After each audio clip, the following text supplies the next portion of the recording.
Sizin için bir şey diyemem de ben kendi kendime diyorum.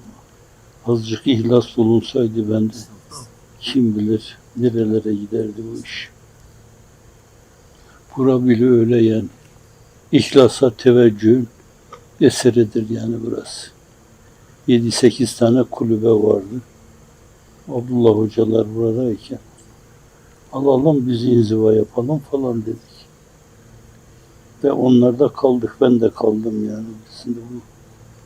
Ama maili nidam binirlerdi yani. 7-8 tane tavuk kulübesi gibi bir şeydi. Örnek teşkil eder. Her yerde de aynı şeyleri, her eyalette aynı şeyleri yapabilirler arkadaşlar. O verdiğine göre burada veriyor, başka yerde niye vermesin? Aynı şey. Bize ihlaslı olmak, samimi olmak, her şeyi ondan bilmek düşer. Seyfettin Efendi'nin küçük oğlu Sade Efendi hocamdı benim zaten.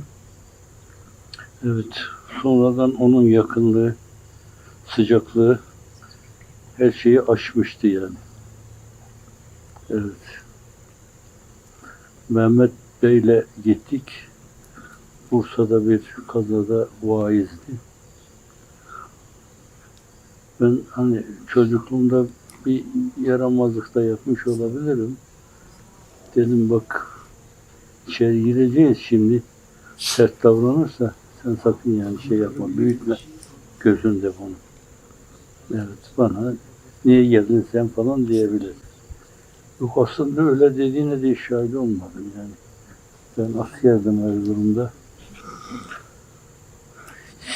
Hava değişimindeyken bana sordu. Ben de o sizin bulunduğunuz yerlerde vaizlik yapabilir miyim falan diye. Yani öyle mahviyet içinde bir insandı. Ama yine de her şeye rağmen ben tedbirli olanım dedim. O rahle-i tedriste otururdu. Hep bizim derslerimizde meşgul olurdu. Böyle birisi. O ilahiler, gazeller, naatlar okunurken hıçkıra hıçkıra ağlardı. Öyle yani yürekten birisiydi. Sonra ben bunu dedim. Kapıyı vurduk, içeriye giriyorduk. Hanıma Mükerrem abla.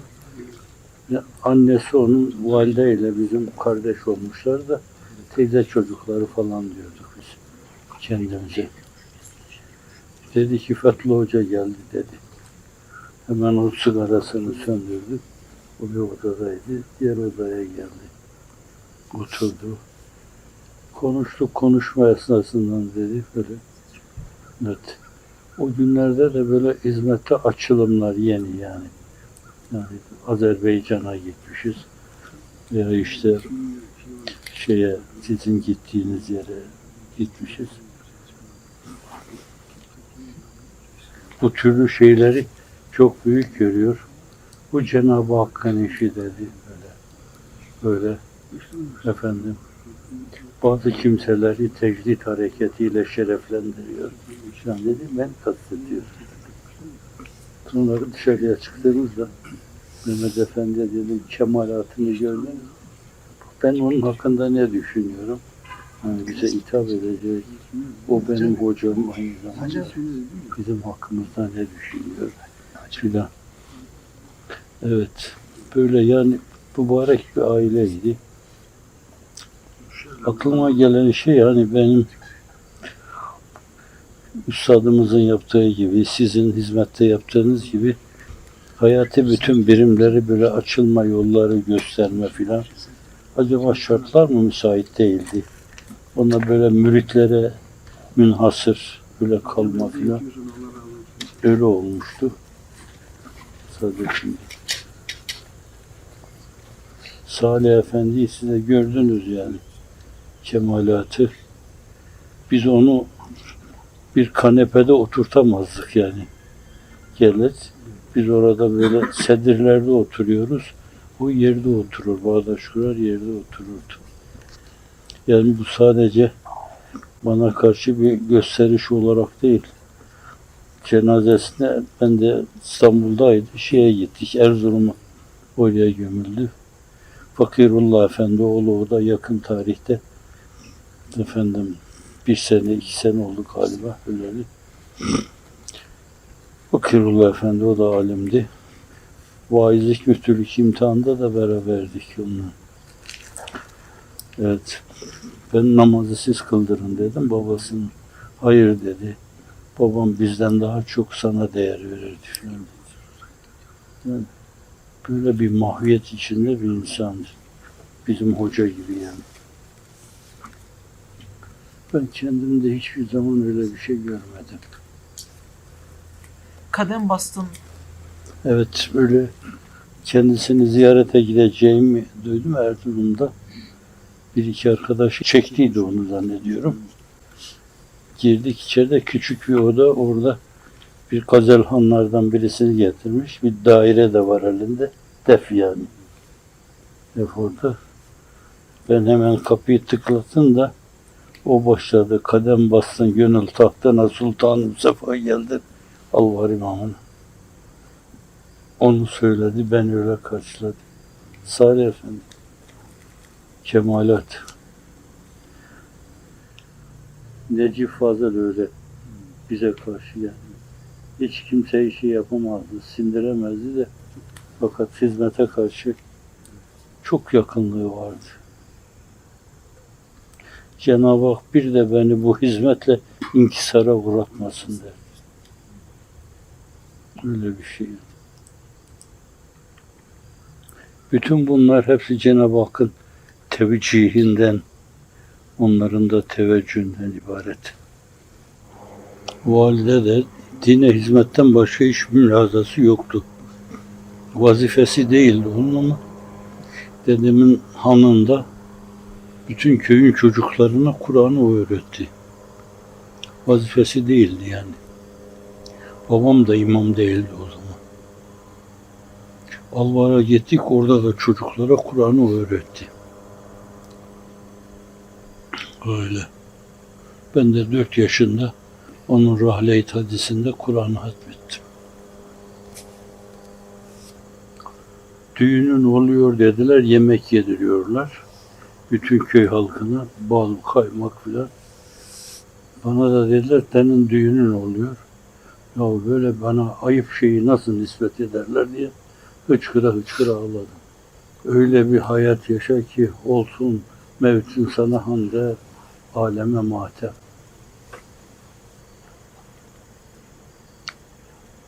Neden o türlü şeylere karşı herhalde işte toplumdaki terbiye, saygının bir şeyi gibi. Teyzem sayılırdı da onun Ziya Efendi o Sariye Mariye bahsedilir ya, işte onların şeyleri, onun oğulları İzzet.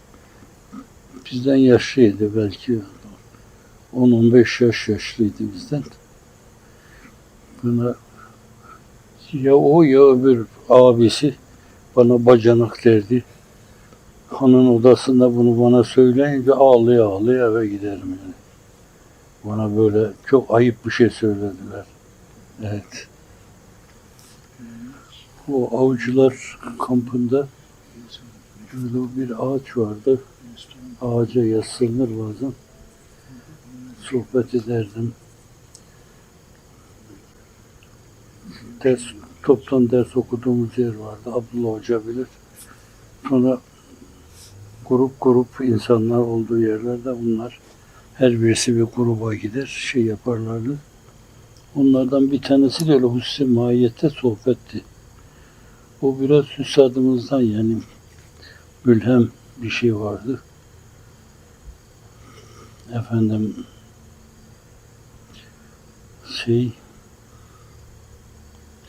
İzzet ve azamet ister ki esbab perdedarı deste kudret ola aklın nazarında. Umuru hayriyenin muzırmanileri olur filan. Böyle ona benzer bir sohbet yapılıyordu. Esas yani uygunsuz bir şey. Yani zat-ı uluhiyete uygunsuz bir şey. Yani bu olumsuz şey bile efendim bu Cenab-ı Hakk'ın yaratmasıyla olur filan. Yani bir manada belki bunu makul karşılayabilirsiniz. Fakat o şey, o uğursuz şey, zat-ı uluhiyeti isnadı genelde hep şerri zat-ı uluhiyeti isnat etmeme gibi filan şey yaratan odur da esasen isnat etmeme gibi şeyler var. Ben onu bir konuşurken bu da öyle yani. Öyle dedim. Farkına varmadan bir dana burnu geldi hemen böyle yaptı yani. İki tırnağını buraya birinde vuruyla sizi. Ben elimle ittim. Fakat sözü bıraktığım yerde devam ettim yine.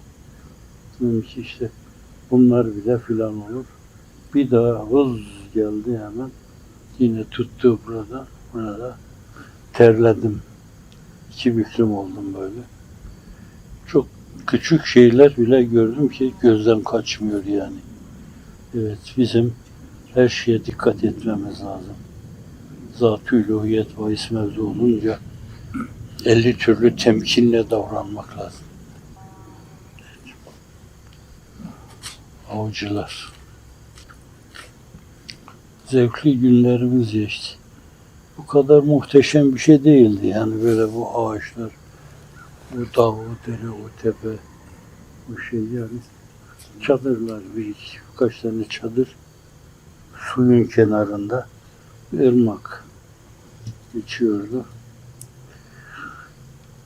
70'ten sonra biz 70'ten evvel yaptığımız kampları Buca'da kaynaklarda yapıyorduk. Mustafa Hoca da çok, Abdullah Hoca hepsinde bulundu. Başka evet, Abdullah Hoca. Diğerleri yok. Bazen Mustafa Hoca da bulundu. Evet, zevkli günlerdi yani. Çadırlar, yerden yataklar. Evet, ilk sene yemeği ben yapıyorum. Yediriyorum.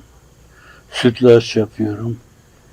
Çadırımın önünde bakraçla sütlaç oluyor. Arkadaşlar tabaklarını getiriyorlar.